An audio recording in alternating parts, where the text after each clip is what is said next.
the Wired team. This is Samantha, who's the coach, and the two guys are Zachary and Eric. They've been doing this for about 10 years, and you started out with little Legos, right? Yeah. And then 3 years ago, graduated to bigger things. They've won a lot of awards. Inspire Award, Winning Alliance Award 4 times, Connect Award, Judges Award.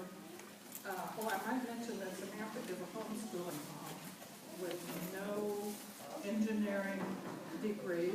She just kind of jumped into this, and they've been meeting in her basement. These guys tell me that they usually have a 3.5-hour meeting sometime during the week and 3 to 5 hours on the weekends, and then doing programs such as this. That's how we heard about them. They were doing another program here in O'Fallon, and so we persuaded them to come here and do one for us. In the summer, you do summer camps, right? Have you done any? Yeah.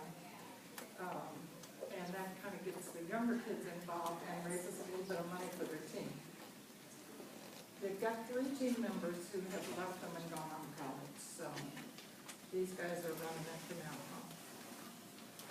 We have 2 more team members that aren't here tonight. Oh, okay. New team members for this season. Oh, wonderful. Okay. So welcome the Wired Robotics team.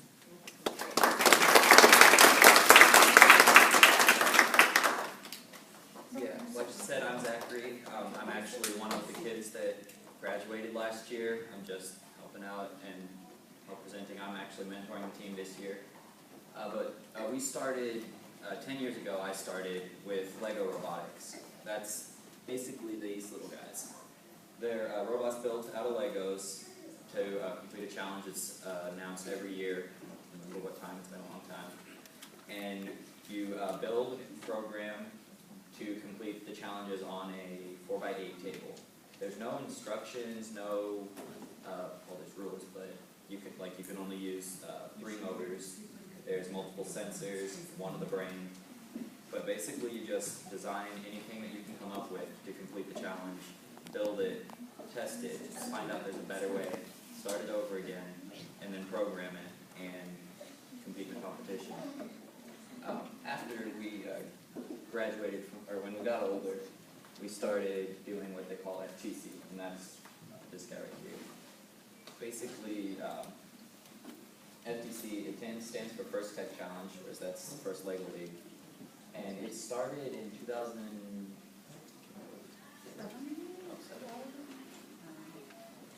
I don't know. It's more recent than the other first programs. And we just got into it 3 years ago because we didn't have enough kids that were old enough till then. And basically, it's a large version of that.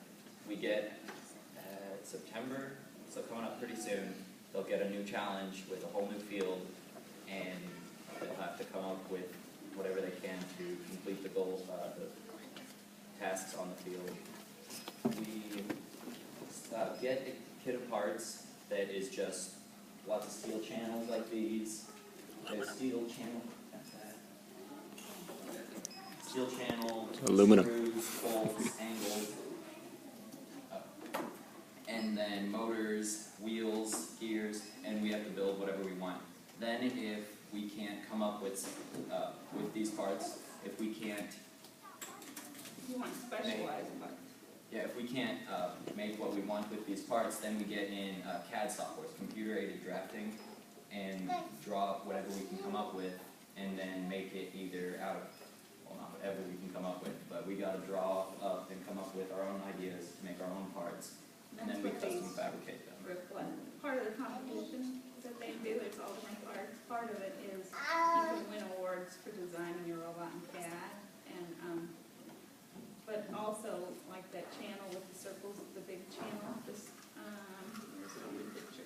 That one they designed in CAD and had a machine shop make it for them. We made it at the machine shop. Yeah. One of the kids on the team at the time.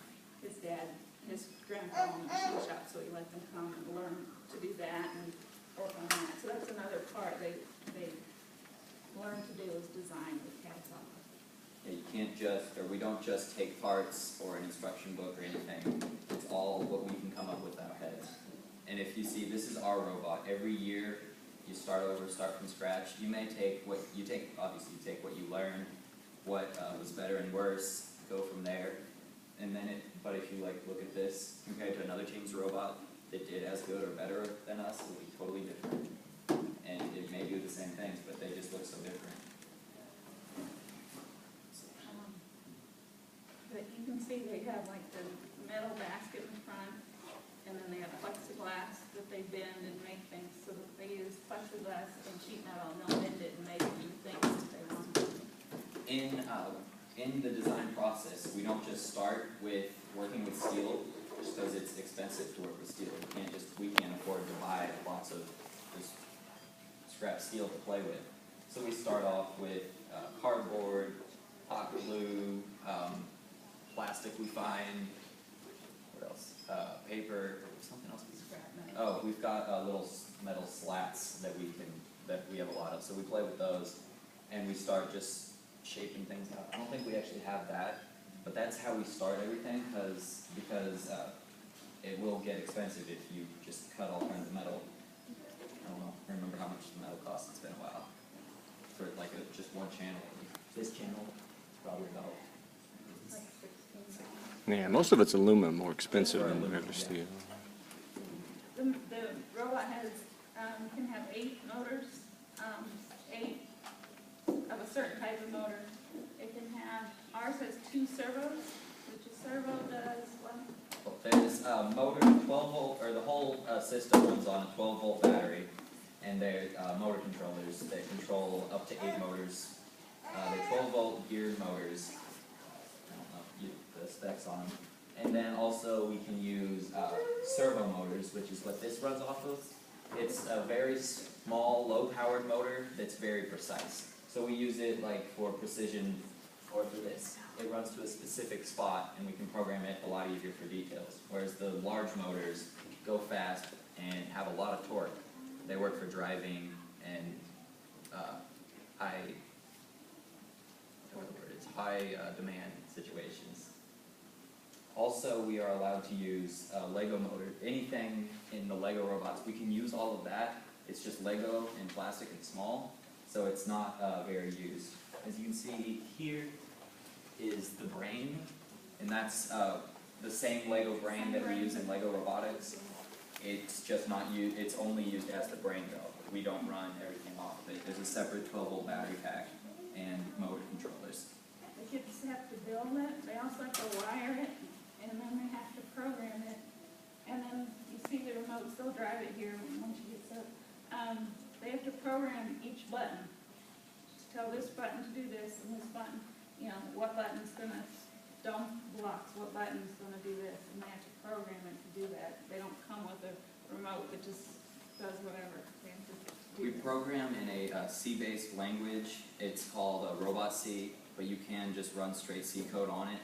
It's just got a little bit refined debugging tools, and we we program it with, normal C is what a lot of people use in the real world to program, and it's all the same code, just in a different platform. So we're learning a lot of coding techniques that we could use in the real life. And like she said, the remotes, there's a 30-second autonomous period, which means hit go on it, it goes for 30 seconds, does whatever we programmed it to do, and then after that, there's a 2-minute teleoff period, which is remote controlled. But it's like she said, it's not just a remote that they give us and it magically knows what we want it to do. We have to go in the code, I think it's like a 400-line code, just is our main part just to drive, just for the driving function. And that is how we get it to drive, do what we want.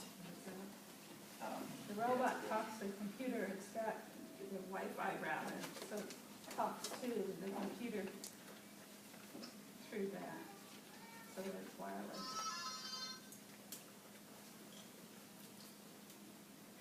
When the kids program in this, it's a different language, but it's geared for kids 9 to 14, and so it's like blocks. You know, you grab a move block, and you tell it what speed you want, how far you want it to go, and what direction you want it to go, that kind of thing. So it's something that 9-year-olds we pick up real easily. And once you get that kind of logic, when you switch to this, it's a similar logic. When you get more advanced, you're still moving, you're still turning motors on and off, or turning one motor so your robot turns. So it already gets them thinking logically, like to follow a flow of programming. So when they decide to move on to that. Doing, FLL for 6 years like I did, after that it wasn't extremely easy, but it's not that hard to then go and learn Robot C, because I have all the, not all the knowledge obviously, but I can understand how coding works and the thought process behind it. Then it's just learning what words mean what a void is, what a bool, all that stuff. The challenge this year was to pick up these orange blocks, or yellow blocks in the corner. They started here, actually the field is 12 by 12. Yeah, the field's 12 It's a by 12 by 12 it's field brought with 4 robots. We only brought part of it with us. But there's blocks that start in either corner. There's also a pendulum. We call this thing right here the pendulum, because it rotates like a pendulum. And there's one on the other side for the other team to score in. But the goal through the main part was to, that's right here. I think our wheels will be so good. The goal is to pick up the blocks, and then we bring them over here, and stick them in here, in the pendulum. And that's what we do through the bulk of the 2-minute autonomous field, teleoperated. And then they get a bonus if they, at the end of the time, if the pendulum is even at this level, you get 50% bonus on the score. So they have to work on both sides. And normally there's 4 of these robots running around here at the same time in the 12 by 12 field. So not only are you trying to, not only, 2 against 2, right? I mean, they're not teams. only- there's 2 alliances with 2 robots apiece, but not only are you trying to score the blocks, you're also, like while you're over here, there'll probably be at least one other robot trying to get blocks against you. And so you're trying to block them out of the way. That's why we, this year, you see these are gears, and that's what actually powers our wheels. We've got a 3x3 drivetrain with lots of torque. The way our gearing works, we have more speed, and with new motors, we have a lot of torque, and about 50 pounds of weights sitting in the bottom of it. So we were able to this year actually push just about anyone we wanted out of our way, which was a very good advantage. Well, people would try and push us out Because of the if you way, come and up they're to like, here okay, to they're get not- blocks, and they you leave get you stuff alone. in your way. So we can just drive up, push them out of the way, get up blocks for ourselves.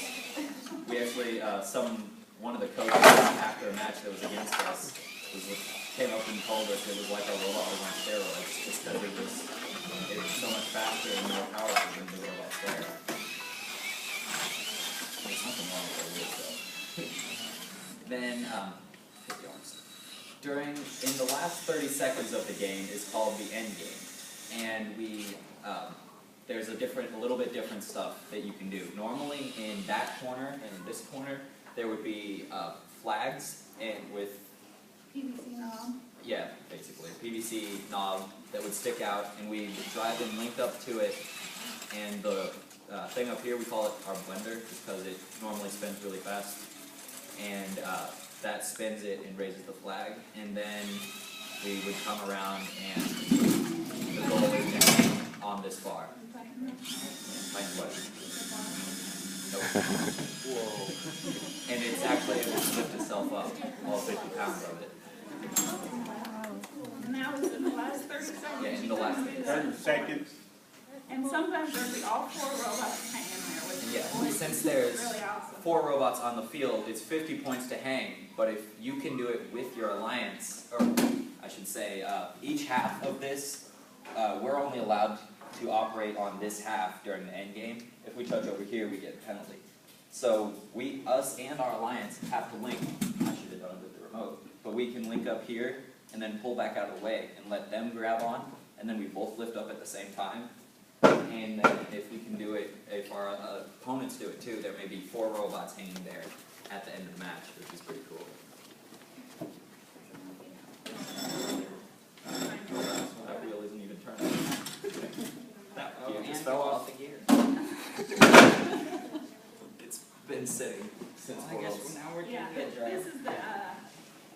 guess we didn't really talk about last year. Last year was our most successful year by a long shot.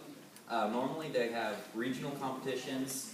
Is there 4 or 5 of them? Qualifiers. Just in the Missouri area, there's 4 regional competitions.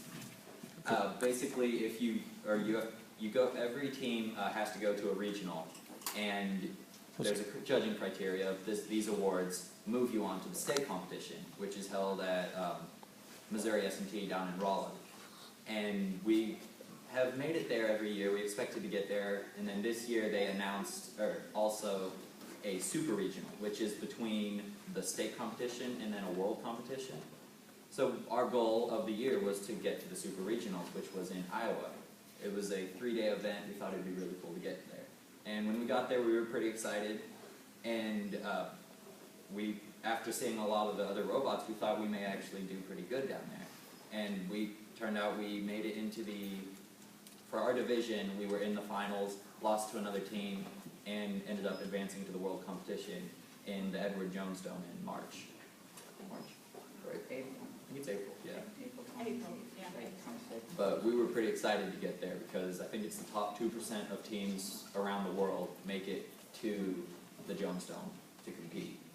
And being my last year and 3 other guys on the team, being our last year, that was kind of a fun way to end it with a bang. But it's just kind of been sitting there since then, so it's fallen. Hasn't been tightened. Yeah, the 6th, the new team gets the challenge. And the kids, this part, the 12 by 12 square and the mat stays the same. All the other stuff, the kids have to build the new field. So we got the directions for this field. And so they have to meet at my driveway, and they build all the wooden stuff and the baskets and pendulums and everything. They have to build it all. Every year is a totally different challenge. Last year, we had made out of PVC. It was 3 by 3 pegs of PVC, about 4 by 4 feet, and there were donuts, we call them. They were actually plastic rings, and the goal was to grab 2 at a time and play connect the dots, basically. And if Yeah, it's tic-tac-toe. But and it was just putting those up there. It's totally different field setup, so it's a totally different competition, but it's all still the same thing, the same walls, the same floor, and we were actually able to raise the linear slide. Oh, it's dead. We took some things that we really liked, like this linear slide that he's running up and down. We had, not that part, but the slide itself that moves, we custom built that 2 years ago, and we're so happy with it that we just reused it this year. And our drivetrain, Modified it, it does all this high. well yeah, we took a link out to make it fit. But there's always some stuff you can take, like this year was the first year they released more powerful motors, and that's why we were able to do our drivetrain that we did. And that's something we've learned from, and we'll take what we like from it into the rest of, well, they will, in the rest of the years that they do it. They use sensors on their robot during the autonomous part, which is the first 30 seconds of their competition.